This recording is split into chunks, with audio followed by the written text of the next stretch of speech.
माननीय सदस्य श्री सुरेश महात्रे जी। धन्यवाद अध्यक्ष महोदय। मी आपलं लक्ष वेधू इच्छितो, नवी मुंबई आंतरराष्ट्रीय विमानतळ जे काही दिवसातच चालू होणार आहे आणि या विमानतळासाठी स्वर्गीय दिबा पाटील साहेबांचं नाव द्यावं असं स्थानिक भूमिपुत्रांची मागणी होती आणि त्या मागणीला अनुसरून महाराष्ट्र सरकारच्या विधिमंडळात आणि विधान परिषदेत देखील दोन्ही ठिकाणी एकमताने ठराव मंजूर होऊन तो ठराव केंद्र सरकारकडे आलेला आहे। मी दिबा पाटील साहेबांविषयी एवढंच बोलेन मॅडम की 2 वेळा खासदार, 5 वेळा आमदार, महाराष्ट्र विधानसभेचे विरोधी पक्ष नेते आणि खास करून त्यांच्या प्रयत्नामुळे 1989 मध्ये महाराष्ट्रात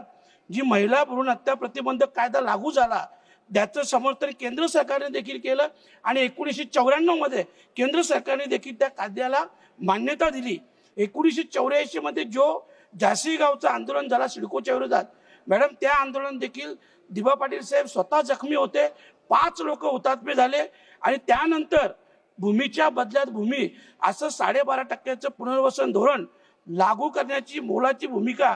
त्यांच्या मार्फत बजावली गेली। 2013 मध्ये जो कायदा लागू झाला भूमी अधिग्रहण कायदा, त्याच तत्वावर तो लागू होता आणि म्हणूनच या ऐतिहासिक आणि सामाजिक योगदानाला उचित सन्मान देण्यासाठी महाराष्ट्र सरकारने 2022 मध्ये निर्णय घेतलेला आहे आणि म्हणूनच मी केंद्र सरकारला विनंती करतो की त्या निर्णयाची लवकरात लवकर पूर्तता करावी आणि नवी मुंबई आंतरराष्ट्रीय विमानतळाला स्वर्गीय दिबा पाटील साहेबांचं नाव द्यावं, जेणेकरून आतापर्यंत त्यांनी जे काम केलेलं आहे, समाजकार्य केलेलं आहे, त्या समाजकार्याला देखील एक मानवंदना होईल आणि त्यांच्या स्मृतीस देखील अभिवादन होईल, अशा प्रकारची विनंती करतो। धन्यवाद मॅडम।